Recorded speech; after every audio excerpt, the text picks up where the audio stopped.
So when Gox joined the team, very short after you managed to win the IEM, I don't think a lot of people expected that, considering that you had just undergone roster changes. How do you remember this event? Yeah, as I said earlier, that back in the days in 2009, IEM had 2 events at the same time, pretty much. So the first day of CBIT, they had the European finals, and I think that event served more like a warming up for us and kind of an icebreaker where you get rid of all those stress from being a new player in Gux and Getright's sake. That they had play on a high level, but not really in the international scene that much. I think we placed fourth place there, learned a couple of important lessons, and yeah, going into the CBIT finals, you don't really know what to expect when you go into such a tournament. Even today, when I go into a tournament, I would say up to 5-6 teams, even back then, can win the tournament. And somehow we ended up in the finals against the Poles, winning it in, I think it was 2-0 on Nuke and Train, maybe. But yeah, obviously that was amazing, and that was the start of a very successful year, and a team that I really enjoyed playing for until, yeah, obviously last year when we split up, all of us. But I think few teams has been that good that we were at, I would say, like summertime or early summertime, at least in 2009, after winning IM finals, ESWC, Shonan, Code 5, and all these tournaments had all the best teams in the world. They really have. We pretty much just smashed the tournaments and grabbed all those titles to Sweden, and yeah, that was a good period in my career. Then in the end of 2009, Gox left Fnatic. Yeah. At first, Threat joined as a stand-in for WM, but then later on joined as a full member. This whole roster shake-up, how was this period for you guys? It was alright. I think it's Gox. This is a new player, a new person that suffered from the same thing I was talking about. Tenpol and Archie before, they lost their motivation a bit, and maybe was expecting themselves to have the normal life really. And now you see Gox is still around in gaming, and he, in my point of view, he did the right decision to come back because he's an excellent player. But the travel became too much for him, and he wanted to spend more time at home with friends and girls and family. And the rest of us got a bit annoyed that Gox didn't appreciate the things we had and the opportunity we had to explore the world, go to all those fun events such as WM, where he simply didn't want to go to. And Fnatic has committed to the Korean organizers that we will go there, and at that point he didn't respect that decision. He said, I will not go, I will. And then we had to take in Threat, won that tournament, and obviously that became a bit weird for Gox because we were still winning with Threat, and Threat was really pumped, probably the nicest player I ever played with, very nice social skills and lovely guy to be around, and yeah, very eager to be a part of Fnatic and travel and like just live this gaming life. On the other side, Gox sat with yeah, disbeliefs in what he wanted to do with his life, and we ended up, as you say, we signed Threat in 2010. Different kind of player styles, obviously. After a while, I think things didn't really work out that well with Threat, even that we had a blast. And obviously, Gox came back in 2010 after, as I said, found his place in life again because he's an excellent rifler, and he probably understood after sitting on the side for a couple of months that yeah, gaming can be really fun, and I still have more to give. When Gox came back in the summer of 2010, yeah, it was after having a small period in SK. How was he any different? Was it a different Gox when he came back from that stint in SK? It's different in that sense that in SK he stood out as the best player by far, at least if you look at the scoreboard.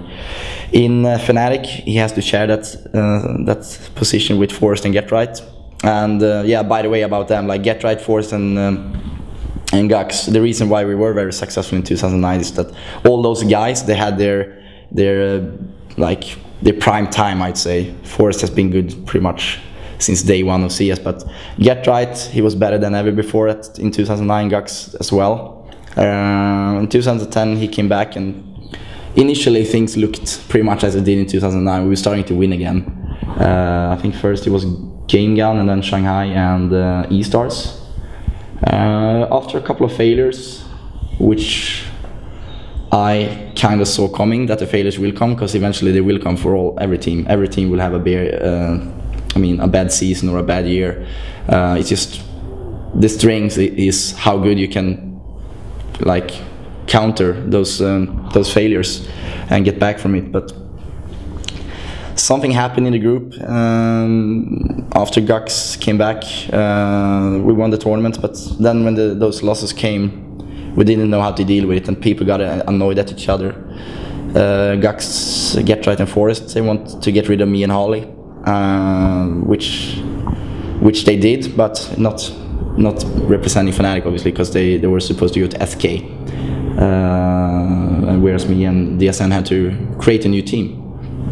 This whole change where all of a sudden some former teammates wanted to remove the two pillars of the team for a long time, went on to join, probably the arch rivals in terms of Swedish teams in SK Gaming. How personally did you intercept this change and the fact that they kind of wanted to get rid of you at that time? Looking back to it now, like I can understand their point of view, that they got a bit tired of how me and Harley reacted, because I played with Harley for such a long time, and we became really good friends, and that kind of split up the group into camps, where Get Right, Gux and Forrest, the younger guys, was in one corner and me and Harley in the other, which is not always good when the team is not in shape in terms of the team morale. And yeah, they were starting to scheming a bit, wanted to get in Robin and Allen. And for me, this is obviously the biggest challenge of my career, to not have those talented players on my side, and they didn't believe in me anymore. But also it made me, extremely committed to create a team that can win again, and to show the world and myself, obviously, and Fnatic, that they have made the right decision. So I probably put more effort into CS more than ever before, and I was really pumped to go into the IM Kiev at that point, and a miracle happened there, that we managed to win it with Delp and Pita and the Exist, all those new faces that they had been around for a while, but once again not in the international scene. It's a bit of a different to go to DreamHack, and it's different to go to IM Kiev internationally. So yeah, how I tackle it, by putting a lot of hours into it, like to show myself with Harley, create a team that can win again. Back then, when you did the roster changes, bringing in Dilpan, Exist and Peter, rumors were flying that Nico from Lions back then was a hot subject to join Fnatic back then. Was that the case? It surely was. I have no reason to say no to that. I think we actually had him accepting playing with us, but then on the other side he felt really bad towards the Lions, or which team he played for. I don't remember which team it was, but he wanted to play with his friends in that team. I think it was Crystal, Nico and Threat, right? Should have been. So yeah, I really respect that decision, and now they got the bronze medal here at IM final. So he did a great thing, I think, to follow his heart instead of following the brain. That a lot of players out there, they always had a dream to play in Fnatic, but he actually took another route, and it worked out fine for them. Around May in 2010, I would say shit hit the fan, so to say, with some controversy between Dilpan, Fnatic and SK. Dilpan went on to join SK while still being contracted to Fnatic. What can you tell the viewers about this whole case? Yeah, obviously left us, and that made a big gap in our tackle game, because we didn't really have a primary sniper. Harley had stepped back a bit from the sniping, and he felt that rifle was a better thing for him. So Harley has had to go back to sniping, and yeah, Dalpan was one of the reasons why we managed to win Kiev. I mean, he was a great player, and he still is a great player, but things didn't work out with Dalpan. I don't really know why, but yes, SK snatched him in front of us. And that was kind of a dirty business, I'd say, because even we went to the tournament at Infernal Line and played the WCG qualifier with Dalpan. And even in front of our eyes, I will not mention which player it was, but the players were actually talking to Dalpan at that point. And it feels a bit bad knowing that, first of all, those players went to SK after representing Fnatic for a long time, and now they are trying to mess up my team again and stealing our player. But I think what happened, I mean, even if SK didn't pick up Dalpan, we would have had to get rid of him, because things didn't work out in-game, socially, and during all the practice and tournaments even. So yeah, that's pretty much what I have to say about that. June 2010, Peter was removed. It was shortly before DreamHack at that time. Gox came back, and you picked up Manne. Manne, who had at that time been known basically for online appearances, and people knew who he was from online matches basically. After DreamHack, like I think on the very last day or even the day after, you announced that okay, this Manne's situation wasn't gonna do you any good, so you cut him again and brought back Peter before going to Adepto in Sarajevo. What happened there with Manne? Why didn't it work out? So DSN and Exist had that summer, or late spring at least, played a lot with Manne in Play Nation mixes, or just random gathers online, and they saw a lot of potential in him. And obviously we have seen some great frag clips, great demos from him, and I mean he's in the end of the day an excellent player, great movement, great aim. The thing is that we maybe didn't take in consideration is that how experienced is he, and obviously losing Dalpan at that point was really bad timing as well, because we had so many tournaments coming up. First we had DreamHack, and then we went to Adepto in Bosnia. And yeah, after playing with Manne at DreamHack, things were working out fairly well in practice games, and Manne did a great job in practice, and he has the potential to play on this level. The thing is, what happened when we went to the tournament, that he wasn't really ready for the stage game, so to speak, like playing in front of people, playing with sponsors gear even, you know, that's one aspect you have to take in consideration. Yeah, pretty much he wasn't ready, and I don't think he actually wanted to play in Fnatic even. He took a chance. I mean, he probably consulted his friends, like, okay, Fnatic offered me a position, should I take it? I'm not sure, like, I don't know what I want to do. And eventually accepted it, came to the boot camp, played well, and DreamHack we failed badly. And we were discussing like what happened, what really happened.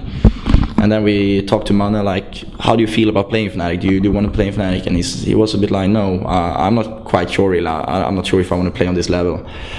Okay, we have Adepto in 1 week. We maybe should reconsidering you, and maybe you can step out now. I mean, if you feel that's right. And that's pretty much how it was. We had an open discussion about it with him, and he came to the conclusion that gaming on this level was nothing for him, which is sad, of course, because he has great talent, great skills again, but he wasn't suitable for Fnatic. And I know a lot of people out there will say like, yeah, do you regret that you did that mistake if it was? No, really. I don't really go around and regret things I do. Those things happened for a reason. Then we just reacted the proper way eventually, and that's how we always try to do. We try to discuss with the players, with the organization, what is the best next step for the team. Obviously, in front of the public eyes, it looks a bit weird that Pita gets kicked from the team and gets back within 2 weeks, but it's a business, you know. And Pete is a great guy. He understood the decision, and he was pumped to come back to Fnatic after DreamHack. And in my book, I think he played very well after maybe knowing he can be on the verge or the edge of being kicked out from a team. And he really started to step up as a player. No regrets there at all that we brought him in again. Then up until eStars, there was no changes, but then Harley DSN announced that he would retire. How did you, like, obviously you've been a friend and teammate with him for so many years, but how did you feel when you received this message? I think I saw it coming, to be honest. We were playing poorly, and Harley is a player or a person that obviously all of us hates losing, but he probably hates losing more than anyone. He got a bit frustrated from all the defeats we had, especially eStars Game Gun, losing some stupid matches. He has felt that his time has come, and he joined Fnatic in 2005. He has been around. He has been around for a long time, and I totally respected that decision to take. But I felt that I have more to give. I would love to take him freeze and try to shape a new team, which we eventually did. But obviously it was tough to lose Harley because he has always been there. We usually shared a room, you know, and went to all those promotion trips together. I have so many medals together, all those memories. And I think at one point in my career I probably said that when Harley stops, I'm going to stop myself. But I just didn't feel that way. I had the option. I talked to my team because I think sometime I also played bad Counter-Strike. I felt maybe, okay, I'm gonna give my team the option to kick me and like replace me. When Get Right, Gax and Forrest tried to do that in 2010 or late 2010, I wasn't ready. I want to give more. I'm gonna stand my feet, stand my ground, and just try to form a new team. But after eStars, I asked my team, like, okay, if you want me to lead the team or if you want to have a new in-game leader, I'm fine with that. But they motivated me. That made me very happy that they still have trust in me, and I think from that on I started to play better. The team played better in whole. Our tactics got better with a new primary sniper in Freeze.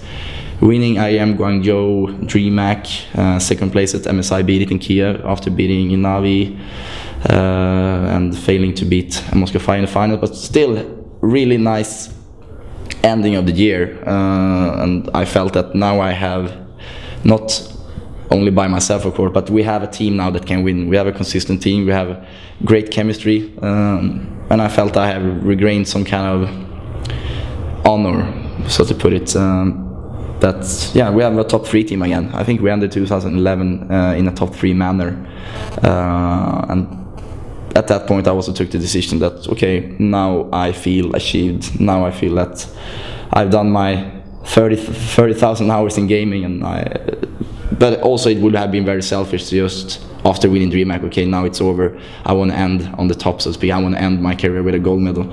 It's really a selfish thing to do, because you're not leaving a team that is on a good streak, and also it made more sense to play a couple of more months and finishing off CBIT here at CBIT.